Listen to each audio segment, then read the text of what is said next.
yung sabi mo magkwento ako eh. Yeah, So, meron lang kaming kwento because sort of promise. Kita niyo yung, yung facade ng Lasal, the columns and then there is St. John Baptist there. Oh yeah, that's an interesting story. There was a time when we removed the sink. In the issue. In the issue, I mean. In the cover, on the cover of the issue. Because we put a giant TV there. Why? Because that was the time when the nukes issue and the US bases was just so much in people's minds that we wanted to bring the conversation here. Okay? So, we got flack. Kami yung common na pinapatawag ng listening officer.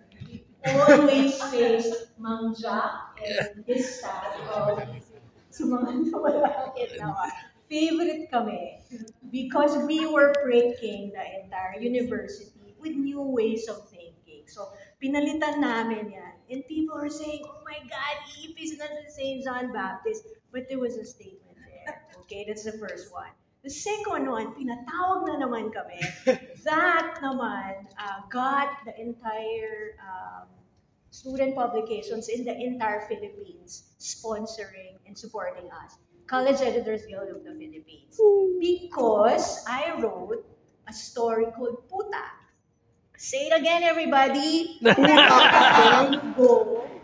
At that time, we could not even say that. Puta is what?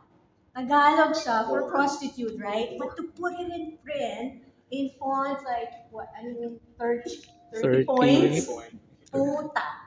Right? Hindi 60 yun eh. 60 yun. Basta malaki siya. And you open it, you have a magazine. Then you open it, there's a puta. Why?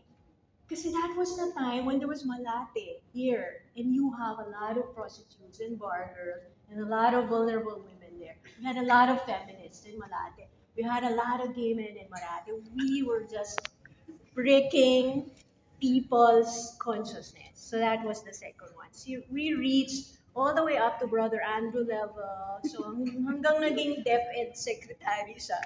Lagi niyang sinasabi, I supported one publication that was being accused. Pinapatanggal sa amin yung page na yun. Pinapapalitan yung cover. We had to face that kind of of disciplinary call in meetings. But we prevailed. So, hindi siya, hindi. Meron pang isa. Ano pa yung isa? Yung nasa salamin na nakahubad. Yeah, okay. So, meron pang isa. So, the first time also, we printed that's under your woman, term lahat, no? Again, under a woman, under you. Siya, she was nude. Puta rin yun eh. Or that, yun ata yung cover ng issue. Cover. Yeah. Why? Because puta, and we wanted to show a female form that should not be objectified. So, pero sa Lasal at that time, sakman-sakman ng tao, but that was our role as writers, as storytellers, to put forward this kind of things. So, kayo ngayon yung magsasabi, naging tail ba kayo after us? Or were you also able to put forward those kinds of writing in your own way? Kasi I'm sure marami din kayo, you put forward various discussions, iba lang yung lengguwahe nyo, yun yung sa akin. But that time, it worked.